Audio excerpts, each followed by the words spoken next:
So I had to refurbish some E-body Barracuda gauges the other day, and the gauges themselves went together pretty well. I had to custom design some stuff, mostly just because the original gauges weren't really working in the application, and E-bodies, and actually all Chryslers all the way up until the late 70s, have an amp meter that the entire power supply for everything in the car minus the starter runs through the amp meter in the dash, which gets warm and is generally, there's a reason why we don't do it anymore. Anyways, that's not what we're really here to talk about today. We're here to talk about this, which has one of the coolest winding mechanisms I've ever seen. Let's take a look. So this started out as this wasn't working, so I decided to look at it a little bit closer. I honestly assumed that this was just, this would have been a little bit early for a quartz drive clock. But if it was a Smith's pin drive or something like that, I wasn't quite sure how they did it. And I was kind of taking a look at it, and I realized that, and it's definitely not going to do it now that it's on camera, if you shake it just right, it starts to tick. And I was like, that's odd. Why does it do that? So I pulled it apart. And if we very carefully pull it apart, you can actually see that there is an entire movement in here. And you can see in this entire movement that it actually has a balance wheel there. And I thought, that was odd. Not too many quartz clocks have balance wheels. Actually, none of them do. So we're going to take 12 volts over here and apply it to the hot post. We are grounded out on the deal. And it sparked. Now it's running, which is really, really odd.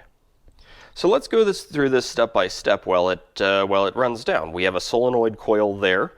We have a balance wheel and a mainspring there that works just like a standard pocket watch clock. So if we look really close here, I'm going to pull a hot lead off. If we look really close here, you can see that there's this toothed wheel on a spring and on this solenoid. So as this point winds down, comes into contact with that point, it makes a ground connection and pulls that solenoid in and kicks that spring around and winds it a little bit.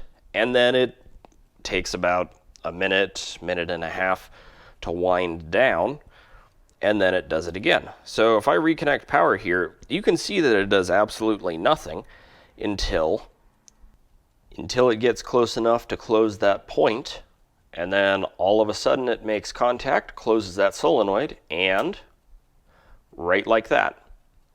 And that is a very, very cool way of doing that. I've never seen that before in my life. As with most things I do, I'm sure I frustrate the people who already know what I'm talking about, but I explain it and I kind of discover it anyways. These are called Borg clocks, and you may recognize that name. The founder of Borg Instruments, who made most of the clocks in automotive applications up until the 80s, actually also started Borg Warner. So that's where it ties in. I found the original patent for it. I also found what seems to be a lawsuit from Cadillac for them ticking too loud. But yeah, it's a long read, so I'm not sure if I can commit to that. But yeah, anyways, I'll be completely honest. When I took this apart, I was kind of hoping everything was going to be seized or something like that, and it wasn't going to be fixable, because then I was going to be able to do an entire sport chrono thing where it was a stopwatch and a clock and everything like the Porsches have. But unfortunately, it works, and that's a cool enough design. I'm not changing a thing.